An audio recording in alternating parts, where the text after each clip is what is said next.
कल कांग्रेस पार्टी की कार्यसमिति ने एक आश्चर्यजनक और देश विरोधी फैसला लिया है। उन्होंने अपनी पार्टी के 37 के रिजोल्यूशन को फॉलो करते हुए महान वंदे मातरम गीत के 2 ही छंद गाने का फैसला किया है। मैं इस समय पर पूरे देश को याद कराना चाहता हूं कि 1937 में कांग्रेस पार्टी ने मुस्लिम अपीसमेंट के लिए वंदे मातरम के 2 टुकड़े कर देश के विभाजन की नींव डाली थी और वहीं से 2 राष्ट्र के सिद्धांत को ताकत मिली थी और अंततोगत्वा देश का विभाजन हुआ और पाकिस्तान का जन्म हुआ था। आज जब वो ऐतिहासिक गलती को वंदे मातरम के गीत के प्रागट्य के 150वें साल में नरेंद्र मोदी सरकार ने सुधारकर बंकिम बाबू की ये अमर कृति को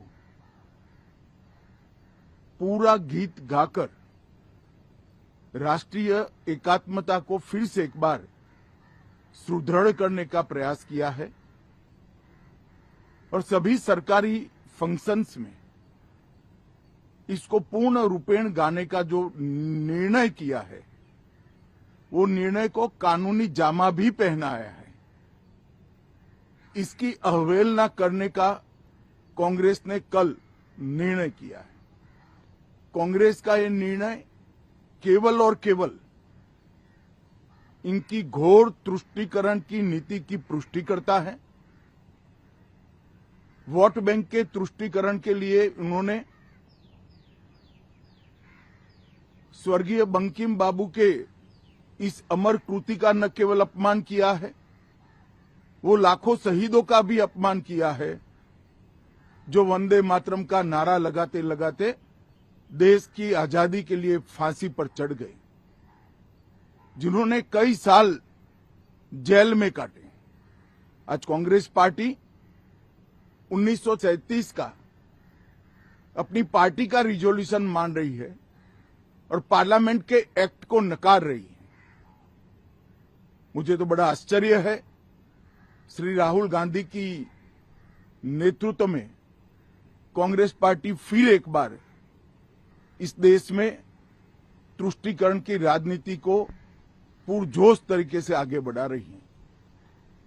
मैं देश की जनता को अपील करना चाहता हूं कि एक बार इस देश ने गलती करी थी वंदे मातरम के 2 टुकड़े होने देने की, और एक गलती के गंभीर परिणाम हमने भुगते हैं। अब देश की जनता एकजुट हो और कांग्रेस पार्टी के इस फैसले के खिलाफ आवाज बुलंद करे कि अब इस देश में तुष्टीकरण की राजनीति नहीं चलेगी। ये आजाद देश है। आजादी के 80 साल के बाद 1937 में जो फैसला कांग्रेस ने किया था, जिसको नरेंद्र मोदी जी ने सुधारा है, उसके सामने का कोई विरोध इस देश की जनता नहीं सहन करेगी। भारतीय जनता पार्टी कांग्रेस पार्टी के इस फैसले की कड़ी निंदा करती है और हम इसका जनता के बीच में और विधायी सदनों में भी पुरजोश विरोध करेंगे।